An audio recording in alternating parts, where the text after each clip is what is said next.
Good evening, sorry for the delay. We are here now for the regular meeting of the 8th day of February 2010. Public notice has been given. I call the meeting to order.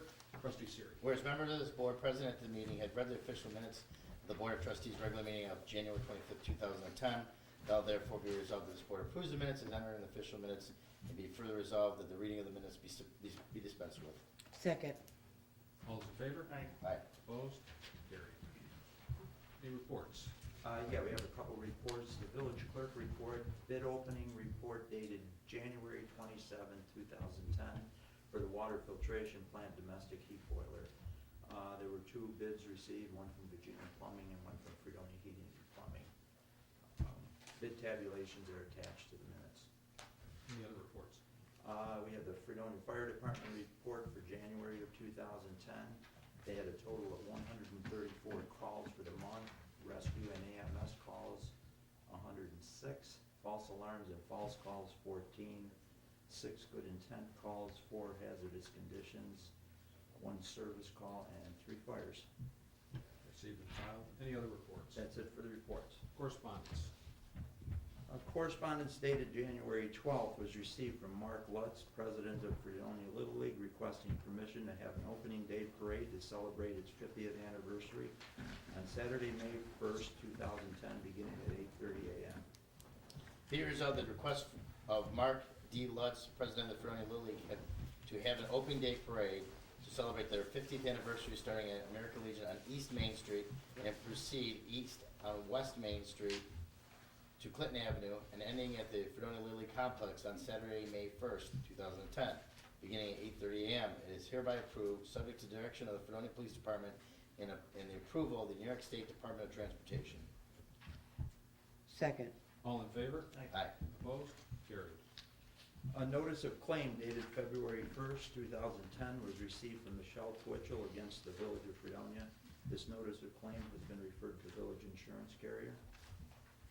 Any other correspondence? Third correspondence, a letter of resignation was received from Anthony Caber, part-time police officer at the Village of Fredonia Police Department, resigning his position effective February 16th of 2010. Be it resolved that the resignation of Anthony Caber as part-time police officer with the Village of Fredonia Police Department is hereby accepted effective February 16th, 2010, and the mayor is hereby authorized to write a letter to Mr. Caber thanking him for his service to the Village of Fredonia. Second. All those in favor? Aye. Opposed? Carried. Now is the time and place for the public portion of our meeting. Anyone wishing to address the board, this is your opportunity. Please stand, state your name, and let us know what's on your mind. You should be first. My name is Lovita Rose. Excuse me, I'm a little nervous. I live at 161 Central Avenue in Fredonia, where I've lived for the past 37 and a half years. I have been, since that time, parking on a graveled area off the driveway in front of my house without incident. On Saturday, January 24th at 1:44 a.m., I was ticketed for lawn parking, according to the ticket.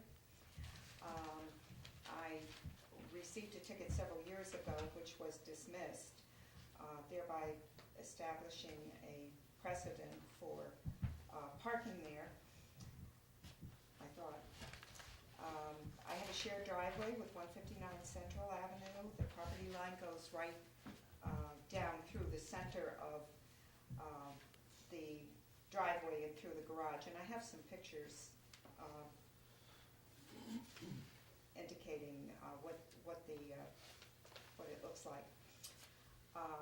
With that shared driveway, there are 7 to 8 cars that are regularly parked there.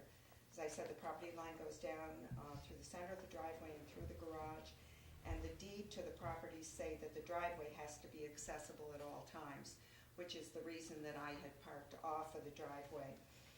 I spoke to a police officer who referred me to the county clerk, who referred me to the judge, who referred me to Police Chief Myers, who referred me to St. George, who referred me to Mr. Monaco, who suggested that I file a zoning variance, which I did, and I have that here. It was declined. My understanding is that I was told I was to park in the driveway, since I have a driveway, in the garage area, which is towards the back. When I came home that night intending to do that, there was a great big truck there from next door, and it's not unusual for the driveway to be blocked because there are so many people and visitors next door. So I scooted back down and kind of tucked off the driveway, but I'm parked parallel with the driveway. And I think subsequently Mr. Monaco saw that and thought that was quite acceptable. The problem with that is I'm one little car sticking out there, and I have pictures of that too.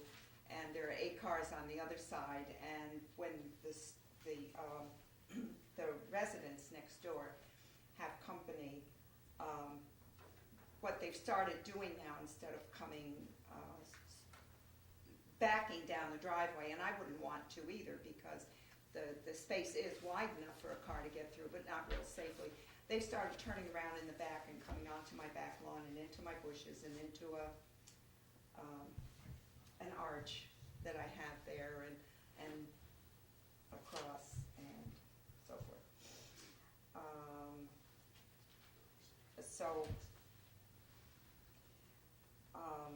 I'm requesting permission to return to parking on that graveled area where I've been, as I say, where my car is kind of safe. It also gives me close access to the house. I am 72 and have arthritis and have some difficulty walking, and when the driveway is icy, I cannot safely walk from the back into my house.